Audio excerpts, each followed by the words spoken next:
Good morning students. अगला topic अपन discuss करेंगे इसी लेक्चर सीरीज में।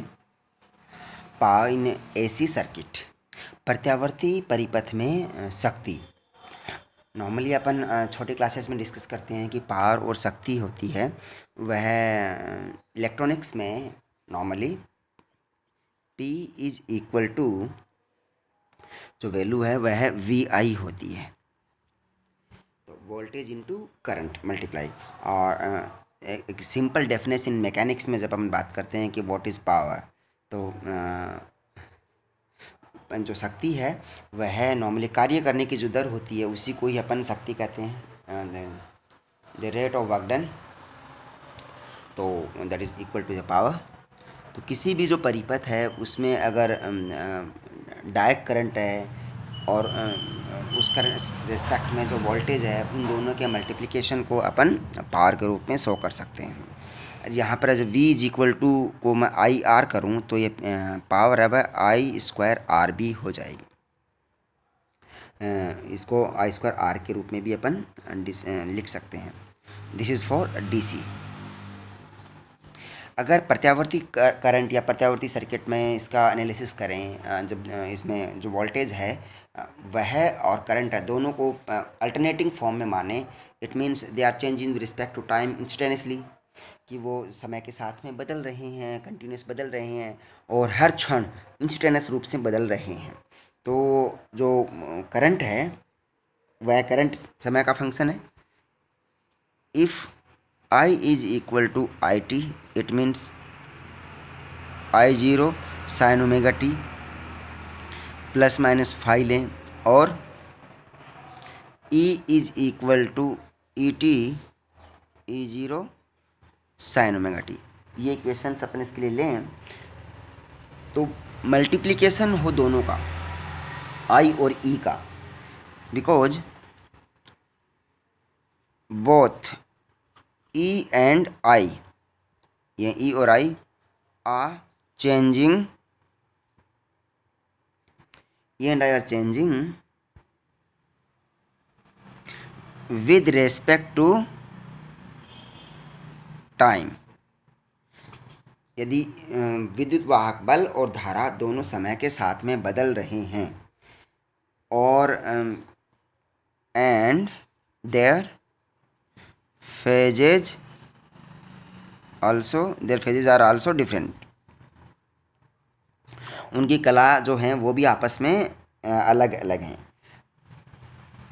सो मल्टीप्लिकेशन और product, multiplication product of E and I is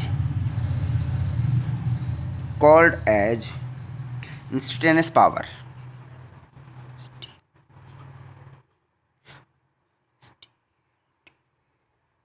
COUS, instantaneous power के रूप में इसको लिखते हैं।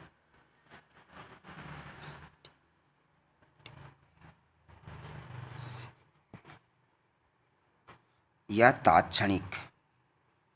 तात्क्षणिक शक्ति, instantaneous power,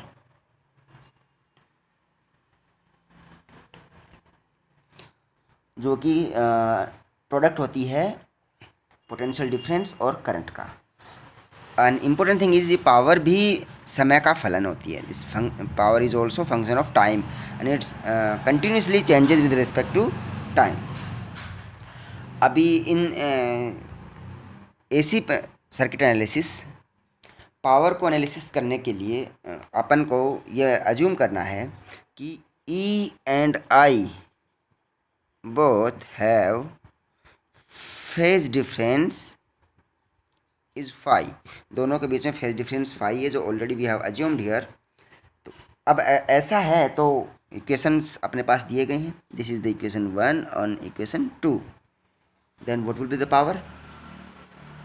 then the power at time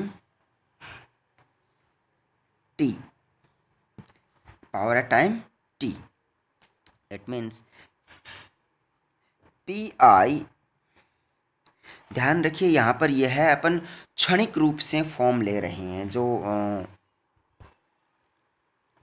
जो तात्क्षणिक शक्ति है वो ले रहे हैं। मतलब किसी भी टाइम टी के लिए बात कर रहे हैं अपन, यहाँ पर ओवरऑल नहीं डिस्कस कर रहे हैं, उसका ओवरऑल एक फुल साइकिल के लिए भी कैलकुलेट करेंगे।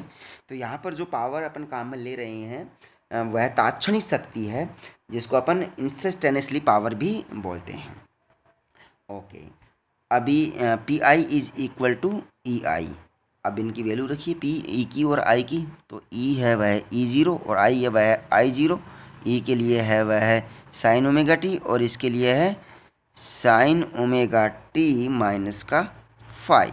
अपन ने यहाँ पर ये लिया है कि नॉर्मली जो फाई है, सॉरी जो आई है वह 5 फेज पीछे है ई की तुलना में। ओके, अपन ने इसके लिए सिंपल सा मल्टीप्लिकेशन किया। अभी इसको कैलकुलेट करना है अपन को यहाँ पर।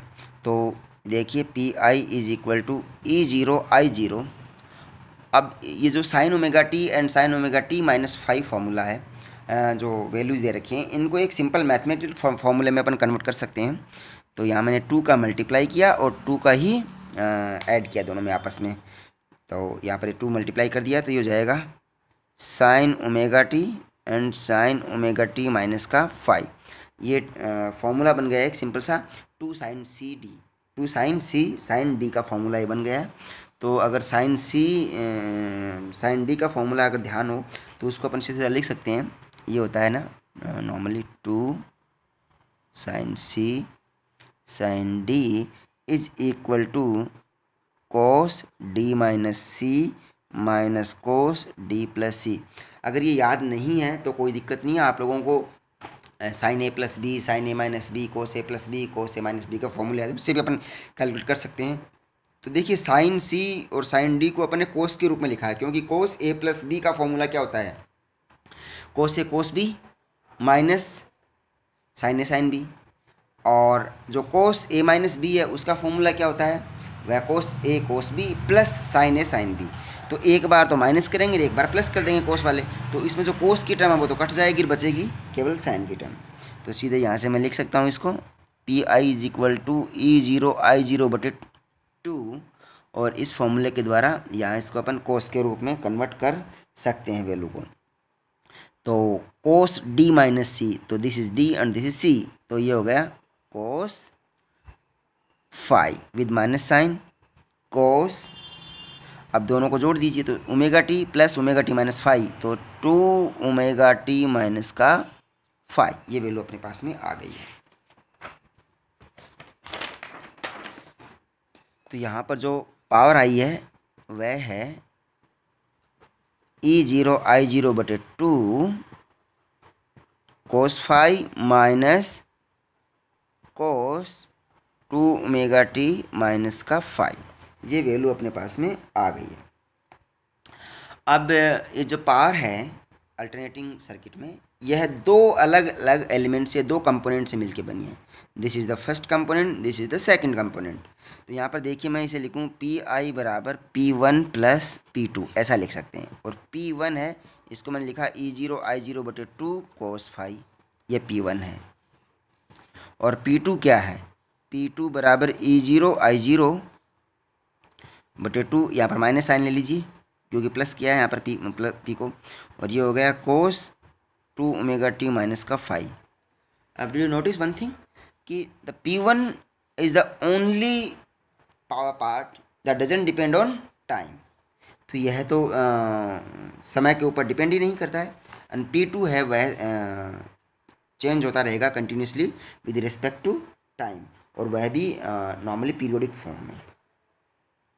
तो इट मीन्स क्या हुआ कि समय के साथ में दूसरे वाला जो पार्ट है वह कंटिन्यूसली परिवर्तित हो रहा है, कंटिन्यूसली चेंज हो रहा है।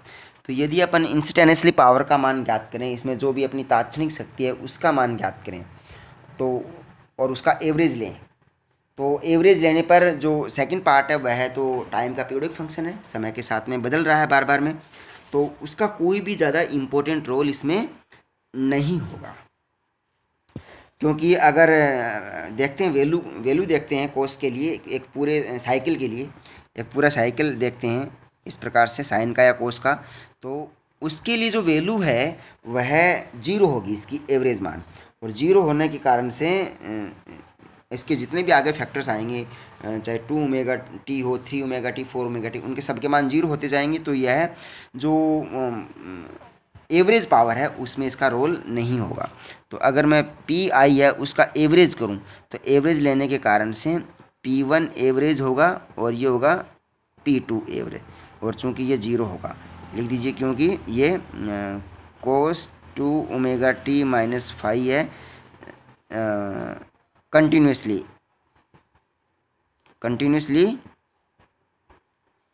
चेंजिंग विद टाइम, समय के साथ में यह कंटिन्यूसली बदल रहा है। तो जो पी आई है माध्य शक्ति है, एवरेज, द एवरेज पावर है, वह केवल और केवल होगा ई जीरो आई जीरो बटे टू कोस फाइव, इसका average, and five is the phase that doesn't depend on time. Okay, तो जब इसका एवरेज लेंगे तो एवरेज लेने जो एवरेज वैल्यू होगी इसकी, और वह भी नॉर्मली समय का फंक्शन नहीं है, क्योंकि यहाँ पर ये ई जीरो आई जीरो ये भी पीक वैल्यूज़ है। इट मीन्स ई जीरो बटे रूट टू आई जीरो बटे root two cos five that is equal to P I. इसको माध्य वैल्यू या पी आई इसी के ऊपर बाहर भी लगा सकते हैं, कोई फ़र्क नहीं पड़ेगा।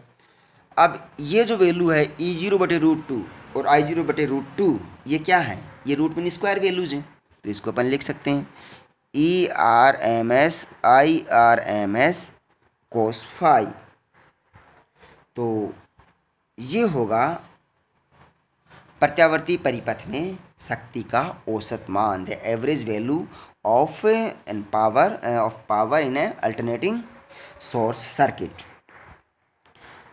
अब यहाँ पर जो इम्पोर्टेंट है वो क्या है कि पी आई है वो किसका फंक्शन है, कोस फाई का, क्योंकि यहाँ पर E R M S I R M S both are constant. ये तो जो भी अल्टरनेटिंग सोर्स होगा उसकी पीक वैल्यूज़ के रेस्पेक्ट में हम डिफाइन कर देंगे वैल्यू, क्योंकि ई जीरो है वह कांस्टेंट है, रूट टू कांस्टेंट है, तो E R M S constant है, जो फाई है उसके ऊपर डिपेंड करेगा इसके लिए। तो ये जो कोस फाई है ये पावर के लिए इम्पोर्टेंट रोल प्ले करता है, इसलिए इसको बोलते हैं पावर फैक्टर। तो कोस फाई है उसको पावर फैक्टर या शक्ति गुणांक कहा जाता है, इसको पावर फैक्टर या शक्ति गुणांक भी कहते हैं। तो इसको आप एज ए डेफिनेशन कैसे लिखेंगे, इसको डेफिनेशन आप लिख सकते हैं कि जो करंट और वोल्टेज है, जो करंट और वोल्टेज में जो कलांतर की कोस है, आप यू लिख दीजिए इसको कि नॉर्मली इसकी परफेक्ट डेफिनेशन अगर आप हिंदी में लिखना चाहें तो आप लिखेंगे इसे जो शक्ति गुणांक है वह धारा और वोल्टता में कलांतर, धारा व वोल्टता में कलांतर की कोज्या होती है, और the power factor is the cosine of phase difference in voltage and current. ये सिंपली अल्टरनेटिंग ईएमएफ सोर्स के लिए अपन ने पावर फैक्टर का मान डिसाइड कर दिया। तो नॉर्मली पावर फैक्टर को अपन ऐसे भी लिख सकते हैं, cos phi is equal to P बटे ई जीरो आई जीरो और ये 2, इसको ऐसे भी लिखा जा सकता है इस इक्वेशन के द्वारा। पावर फैक्टर को नॉर्मली इसका एक औजिया होता है। अगर कोई भी फंक्शन आपको दिया गया है, जैसे कि यहाँ पर जो फंक्शन था ई और आई के लिए, तो यहाँ पर जो फाई है उस फाई का आप सीधा सीधा कोस ले लीजिए। और अगर आपको कोई भी क्वेश्चन के अंदर फाई का मान नहीं दिया गया है तो फाई का मान आप टेन फाई से ज्ञात कर सकते हैं। जैसे LCR है, LC है, RC है, सर्किट एनालिसिस कर रहे हैं तो उसमें टेन फाई का मान ज्ञात कीजिए और टेन फाई से कोस फाई का मान ज्ञात कर लीजिए। जो भी कोस फाई का मान होगा that will be equal to as a power factor होगा इसके लिए। अभी इसको थोड़ा सा एज ए अजम्पशन अपन काम में लेते हैं कि एक अजम्पशन लेते हैं इसमें। एन अजम्पशन क्या है, यदि किसी भी सर्किट में रेजिस्टेंस दिया गया है किसी भी परिपथ में, जो रेजिस्टेंस है, रेजिस्टेंस आर है, गिवन है, एंड जो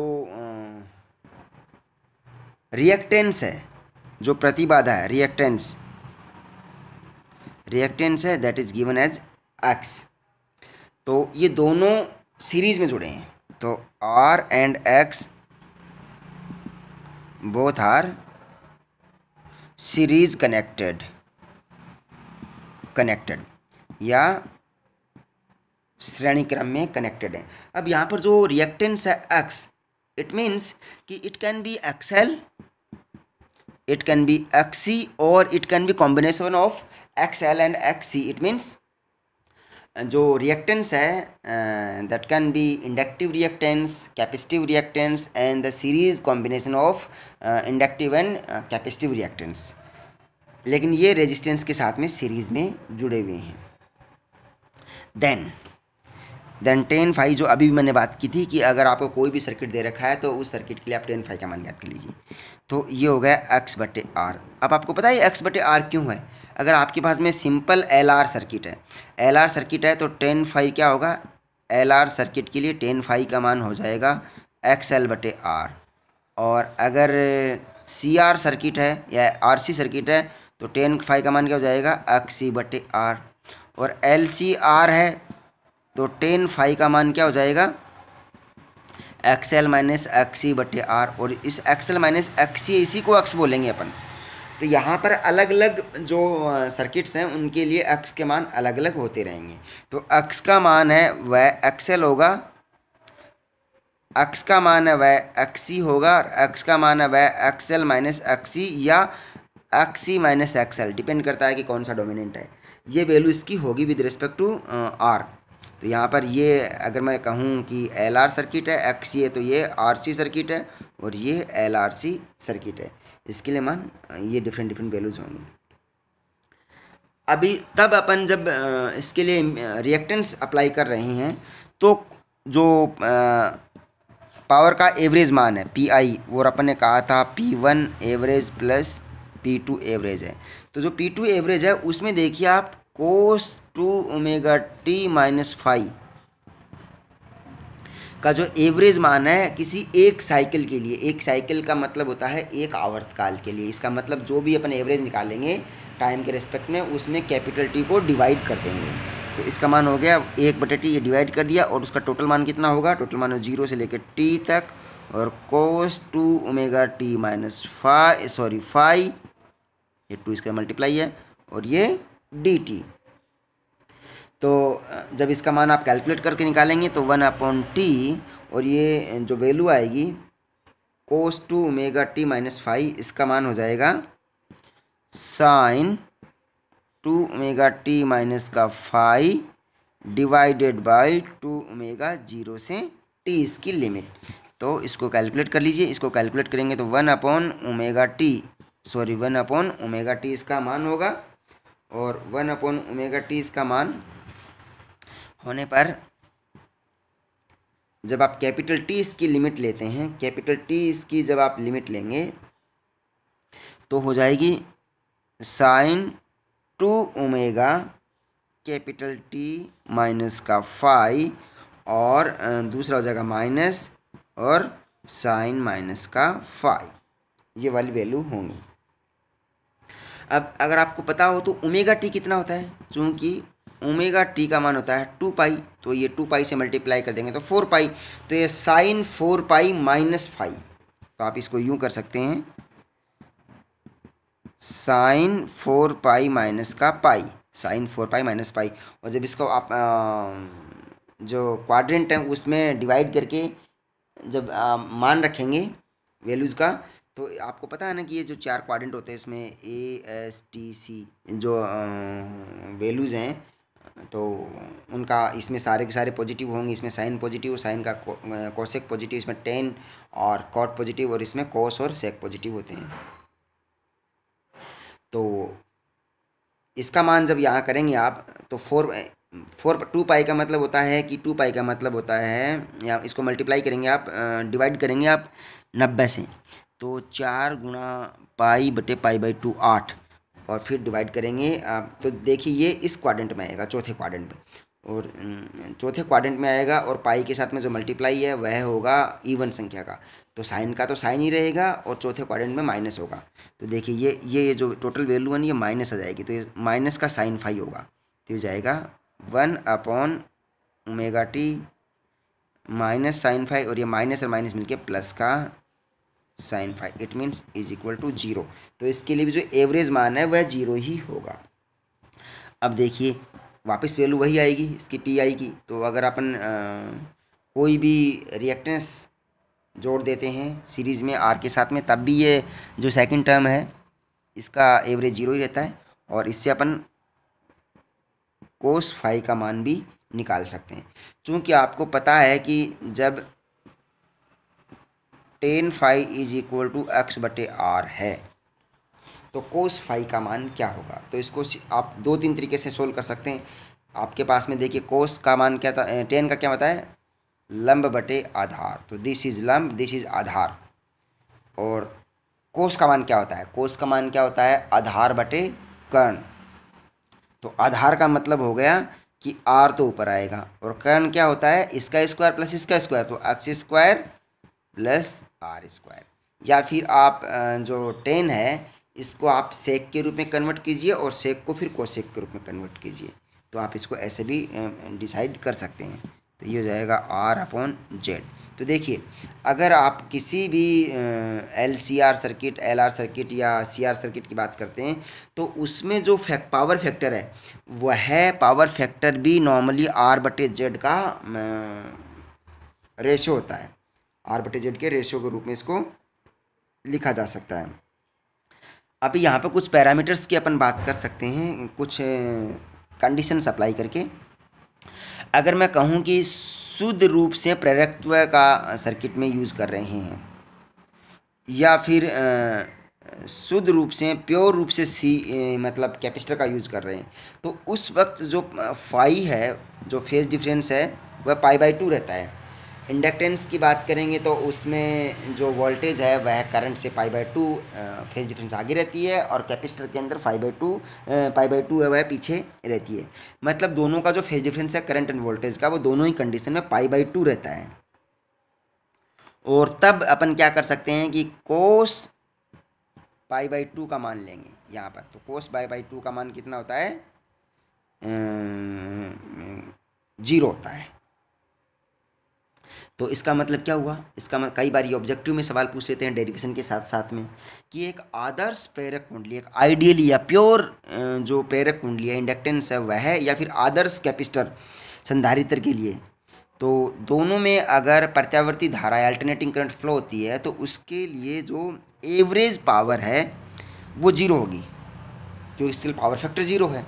तो प्योर कंडक्टर और प्योर कैपेसिटर के लिए जो एवरेज पावर है वह 0 होगी, एवरेज पावर का मान 0 होगा, क्योंकि इसके लिए पावर फैक्टर है कोस फाई, ये 0 है। तो अगर मैं कहूँ कि PI बराबर ERMS and IRMS and cos phi, तो इसका मान कुछ भी हो, कोई फ़र्क नहीं पड़ता, लेकिन कोस फाई का मान 0 है तो PI बराबर 0 होगा। इसका मतलब आइडियली है वह किसी भी कैपेसिटर या कंडेंसर के लिए, या किसी भी इंडक्टेंस कॉइल के लिए, इंडक्टर के लिए इसका मान 0 होता है। जबकि नॉर्मली इनके कुछ रेजिस्टेंस होते हैं, इंडक्टेंस कोयल का, कैपेसिटेंस का, इनका कुछ अपने रेजिस्टेंस होते हैं, लेकिन ध्यान रहे कि इसमें पावर फैक्टर के द्वारा एवरेज पावर है वह 0 होती है, जो एवरेज एनर्जी है वो 0 नहीं होगी। इम्पोर्टेंट ये है। और साथ में एक इम्पोर्टेंट चीज़ और, वो ये है कि मैं तीनों की कंडीशन लिख देता हूँ। प्योर L, प्योर C, दोनों के लिए फाई का मान π/2, तो कोस फाई बराबर 0, तो इसके लिए PI बराबर 0। अगर प्योर R है, एक शुद्ध रेजिस्टेंस को अगर अपन अल्टरनेटिंग जो EMF है, अल्टरनेटिंग जो सोर्सेज है उसमें अप्लाई करते हैं, तब इसकी वैल्यू क्या होगी, क्योंकि प्योर सोर्स रेजिस्टेंस के लिए फाई का मान कितना होता है, फाई का मान होता है 0, तो इसके लिए कोस फाई का मान क्या होगा, 1। तो इसके लिए जो PI है वह क्या होगा, ERMS और IRMS या E0 I0 बटे 2 जो कि अधिकतम हो सकता है, जो एवरेज पावर है उसके लिए, ये इम्पोर्टेंट है। अभी अपन अगले लेक्चर में पढ़ेंगे, कल पढ़ेंगे, वो है कि वोल्टलेस करंट क्या है। वोल्टलेस करंट क्या है उसके बारे में डिस्कस करेंगे, जिसको अपन कार्यहीन धारा बोलते हैं, उसके बारे में अपन और उस पर बेस्ड कुछ सवाल करेंगे और इससे रिलेटेड कुछ और टॉपिक करेंगे। Thank you.